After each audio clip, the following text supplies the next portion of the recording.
Pesan saya, kalau seperti saya kan mulai dari hobi, kalau bisa mulai dari hobi dan bisa menjadi peluang pekerjaan itu mungkin lebih bagus ya. Saya Heru, saya ownernya Pottery yang beralamat di Bunyan, Bondowoso, Sewon Bantul. Awal mulanya dari hobi ya, jadi dari hobi kita mulai hobi pertama kira-kira ya 24 tahun yang lalu. Karena hobi ya punya passionnya itu ya, jadi diterusin aja jadi suatu pekerjaan. Nama itu dulu kita pernah namanya Dewata Keramik. Setelah itu mungkin 8 tahun yang lalu kita ganti ke Pottery karena mungkin lebih gampang lebih milenial ya, jadi lebih gampang diingat daripada Dewata Keramik. Tujuan awalnya karena hobi aja, main keramik, jadi main lempung kan asik toh, jadi awalnya itu aja. Untuk keramik itu pertama kita bikin patung ya, setelah itu kan banyak perkembangan ya, jadi dulu musim aromaterapi kita bikin aromaterapi, lalu bikin vas, lalu sekarang banyak homeware-nya, piring, gelas. Setiap pottery itu punya ciri khas masing-masing ya. Kalau kita kan ciri khasnya kan kita harus menunjukkan handmade karena semua bikinan handmade, jadi ya semuanya barang akan bentuknya tidak akan pernah sama, warnanya pun tidak akan pernah sama. Jadi itu yang kita angkat itu handmade-nya.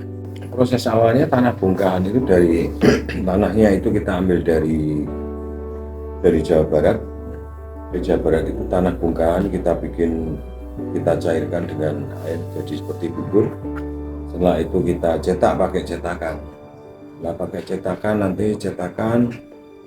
Setelah keluar dari cetakan kita finishing.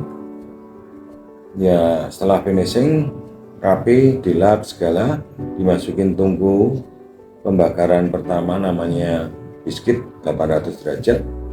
Setelah 800 derajat itu baru kita warna glasir warnanya. Setelah diwarna glasir baru kita masukin tungku lagi suhu 1200. Untuk tanah yang suhu 1200 itu kita harus pakai tanah yang suhu tinggi. Jadi yang ada itu kan di Jawa Barat yang paling dekat. Ya di luar Jawa ada, Singkawang juga ada sebetulnya, tapi kan terlalu jauh juga. Pemasaran kita kalau e-commerce kita ada di Shopee, ada di Topet. Lalu kalau pemasaran lokal itu ya, kalau pemasaran luar ada juga sih tapi nggak begitu banyak.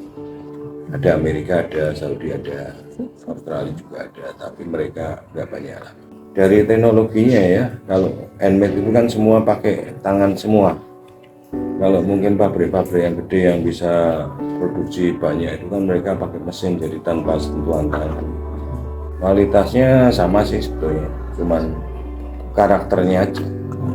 Jadi karakter kita memang punya karakter kalau handmade.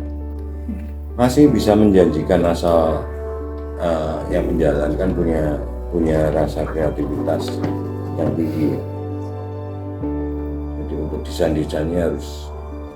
Kalau hambatan kelihatannya karena kita udah jalan lama juga kok kelihatannya kok nggak ada hambatan, lancar-lancar aja. Saya nggak pernah berpikir tantangan ya. Jadi ya kelihatannya tidak ada tantangan, maju aja terus berkreasi. Pasar lokal itu ya Jogja juga ada untuk coffee shop, hotel-hotel. Kalau luar kota juga banyak juga yang datang sini. Mereka beli produknya, lalu untuk hotel juga ada yang dari luar kota juga beli. Ada juga sih ya orang yang suka koleksi keramik dari berbagai tempat kota. Keramik yang baik itu harus suhu pembakarannya mestinya harus 1200 ya. Jadi suhu tinggi, karena semakin suhu tinggi kan semakin kuat keramiknya itu. Jadi ya kalau pemilihan ya lengkap ya, nggak bocor, nggak retak. Kita juga ada kelas keramik gitu di sini, jadi mereka bisa belajar bikin keramik mungkin dari basicnya ya. Kita sebutnya hand building, jadi bikin keramik tanpa alat bantu, cuma pakai tangan pun sebetulnya bisa. Tipsnya mestinya harus hobi dulu, lalu kita punya passion untuk berkarya, pasti bisa. Nah, saya harap sih karena ini handmade ya, jadi ya tetap eksis saja. Nah, saya maunya tetap eksis saja. Pesan saya, kalau seperti saya kan mulai dari hobi, kalau bisa mulai dari hobi dan bisa menjadi peluang pekerjaan, itu mungkin lebih bagus ya. Kita selalu memberi edukasi ke pembeli kita kalau kita handmade ya, jadi kita nggak bisa sempurna sekali karena handmade itu kan buatan tangan.